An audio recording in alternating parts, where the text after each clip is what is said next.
Bom dia, meus amores! Hoje nós estamos na aula de ciências, isso mesmo. Eu peço para vocês abrirem aí, por gentileza, na página 34 e 35, que nós vamos fazer a leitura e eu vou fazer a explicação do assunto. E já vou adiantando para vocês a atividade da página 36 e 37, certo? Vocês vão responder a página 36 e 37 e nós vamos corrigir em seguida na data combinada. Hoje nós vamos falar sobre as camadas da Terra. Nós sabemos que nós temos 3 camadas diferentes no nosso planeta Terra. Então, eu vou iniciar fazendo a leitura. Vamos lá, as camadas da Terra. Observe a imagem e converse. Ou seja, que material está sendo expelido pelo vulcão? Será que vocês imaginam que material é esse? E de que ele é formado? Observem aí na imagem e percebam. Será que é ferro? Será que é lava? Então, quem falou que é lava está correto. Isso aí, expelido pelo vulcão, é o magma, certo? Que nós chamamos de lava. E onde fica armazenado esse magma? Nós vamos entender um pouco mais sobre os vulcões hoje, sobre o magma e de forma mais simples, que vocês possam compreender, porque alguns alunos me informaram que não conseguiram entender. Então hoje vou explicar de uma forma mais simples para nós darmos sequência, tá certo? Vamos lá. A Terra, nosso planeta Terra, é formado por 3 camadas, certo? 3 camadas, tá bom? Imagine um bolo. Nós temos a cobertura, certo? O bolo e dentro do bolo o recheio. Então é a mesma coisa do planeta Terra. Nós temos as camadas, nós temos a crosta, depois nós temos o manto e por fim o núcleo, tá bom? Então vamos lá. A Terra é formada por essas 3 camadas, como eu já falei para vocês: crosta terrestre, manto e núcleo. Então vamos aprender um pouco mais sobre a crosta terrestre. A crosta terrestre é a camada mais extensa da Terra, ou seja, ela vai compreender desde as mais altas montanhas até os fundos dos oceanos, certo? Até o fundo dos oceanos. Então a crosta terrestre é a mais extensa, combinado? Então nós temos aí também que as fossas submarinas, que superam os 10 quilômetros de profundidade. Com o passar do tempo, a crosta terrestre vem se modificando. E aí as pessoas me perguntam: professora, a crosta terrestre sempre foi a mesma coisa? Ela sempre teve aquela forma, sempre teve aquela estrutura, aquela composição? Não. A crosta terrestre, onde nós vivemos, certo? Onde nós habitamos, que nós ficamos aí nessa camada, nós vivemos aí nessa camada, ela vem se modificando, vem modificando a sua forma, modificando a sua composição, devido aos fenômenos naturais. Professora, mas como é que ocorre essa mudança? Como é que ocorre essa modificação da sua forma? Peraí, vamos entender já já. E quais são esses fenômenos naturais? São os vulcões, certo? O vulcanismo, as erosões, o meteorismo, tá bom? São essas ações naturais. E também nós temos a ação do homem, a nossa ação, a ação do próprio homem, que por meio das construções de cidades. Por exemplo, hoje nós temos um terreno baldio, mas daqui a uns anos nós podemos ter uma casa. Então a ação do homem vai também modificando o espaço, modificando a forma, tá bom? Nós temos que entender isso. Além das ações naturais, dos fenômenos naturais, nós temos também as ações do homem, que modifica toda a sua forma, que modifica toda a forma da crosta terrestre. E abaixo da crosta terrestre, a Terra apresenta um manto. Professora, é muito importante entender sobre o manto? Sim. como nas outras camadas. E prestar um pouco mais atenção nessa questão do manto. No manto, logo abaixo da crosta terrestre, logo abaixo dessa camada da crosta, nós temos vários tipos de rocha, certo? No manto é uma camada composta por vários tipos de rocha. E uma dessas rochas, e o que tem também nessa camada, nós temos a presença do magma, certo? O magma, como vocês estão vendo aí, ele tem altas temperaturas, certo? Então, devido às altas temperaturas, certo? Nessa camada, nós encontramos em estado pastoso essas rochas, ou seja, o chamado magma. Então, esse magma que percorre nessa camada, certo? Ele é pastoso, percorre nessa camada logo abaixo da crosta terrestre. Imagine aqui a crosta terrestre e aqui passando um líquido, certo? Uma coisa pastosa. Então, nós temos aqui o manto, ou o manto não, o magma, passando pelo manto, tá bom? E aí, por fim, encontramos o núcleo, que é a região mais profunda da Terra, ou seja, a região mais central da Terra, que é composto por elementos como ferro e níquel. E aí nós vamos entender um pouco mais sobre as placas tectônicas. As placas tectônicas, vamos ler aí. A crosta terrestre é construída por grandes blocos sólidos que sustentam os continentes e os oceanos. Nós temos aqui a crosta terrestre, certo? Imaginemos que essa crosta terrestre são vários quebra-cabeça. Quem já montou quebra-cabeça? E aí imagine que são vários quebra-cabeças. Cada bloquinho daquele tem as linhas traçadas, porque nós juntamos e aí percebe aquela linha traçada nos bloquinhos. Quando vocês montam todo o quebra-cabeça, vocês percebem que aquele quebra-cabeça, você percebe ainda os traços das peças, mas eles são juntos.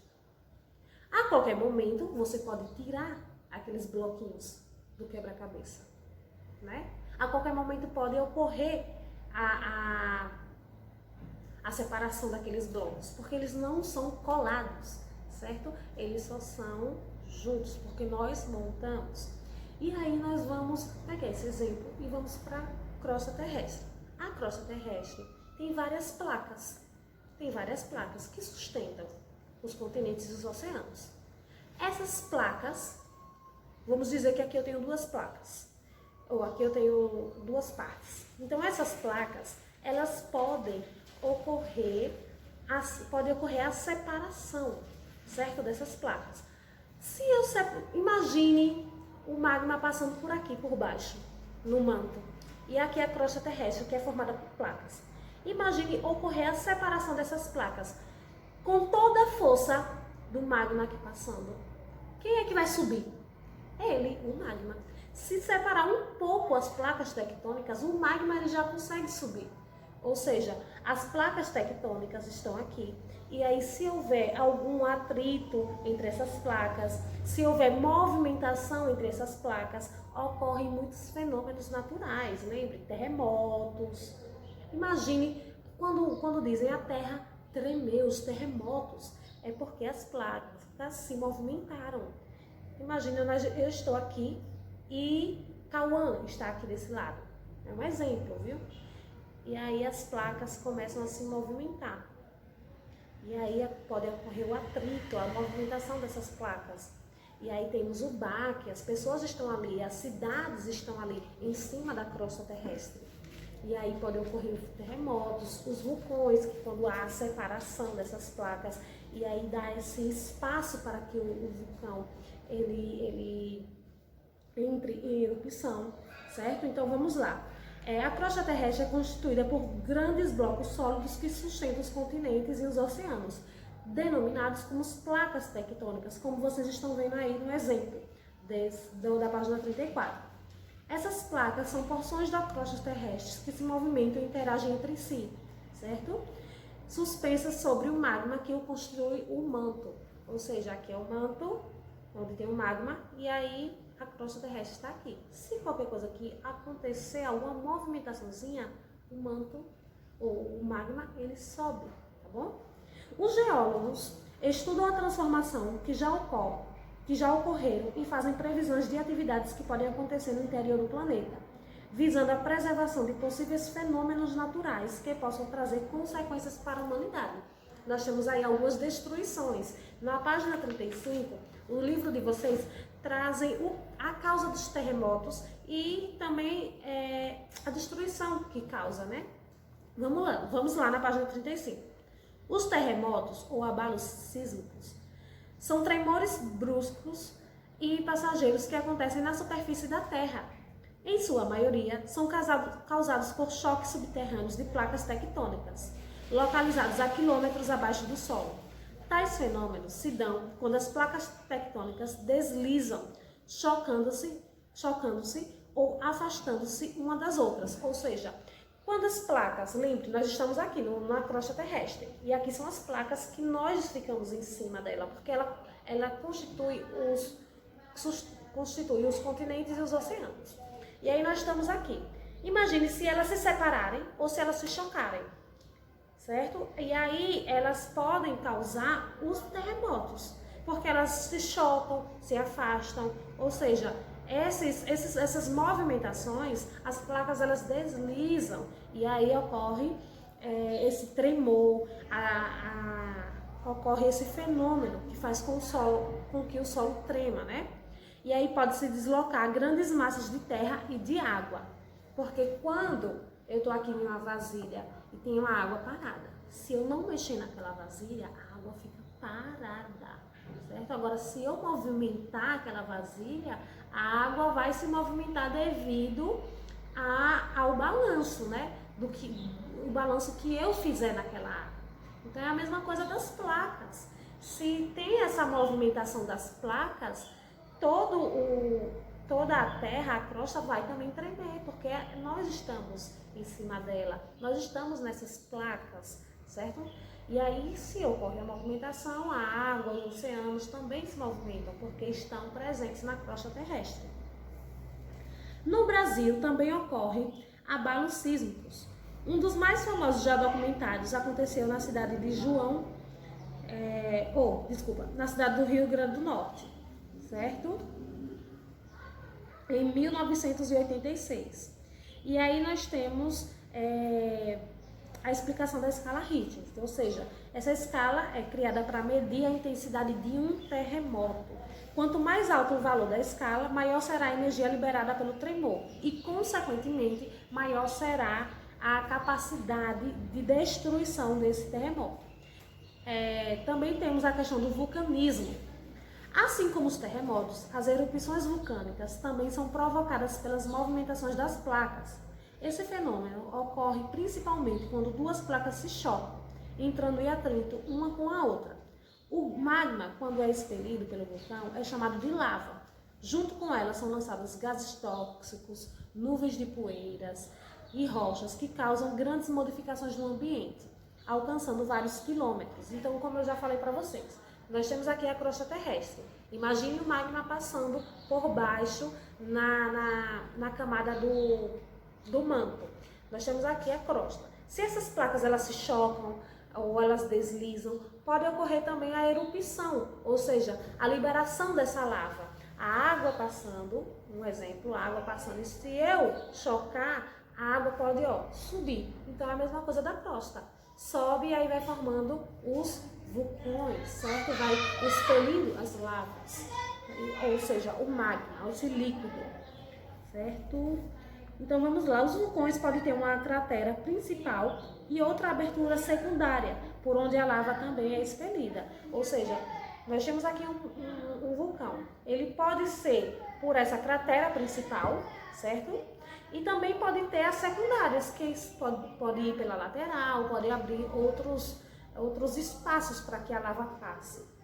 E ao entrar em erupção, um vulcão pode causar uma catástrofe natural. A lava aquece as águas dos rios, lagos e mares ao redor, provocando a morte de seres que neles vivem, podendo também destruir cidades e vilarejos ao redor, e acaba com vegetais e animais que habitam naquela região, porque aquele líquido quente, quando entra em contato, né, com todas as espécies, é crucial. É morte na certa, tanto das pessoas, como o desaparecimento das cidades, como também a morte de outros seres que habitam aquele espaço, os vegetais, as plantas. Então, os vulcões são muito perigosos. É muito bonito de se ver a erupção do vulcão, mas também são muito perigosos. Então, nós temos que nos atentarmos a esses pontos. E agora vocês vão responder a página 36 e 37. Então, essa é a minha aula. Qualquer dúvida sobre placas tectônicas, podem falar comigo, tá bom? Um cheiro e até a próxima aula.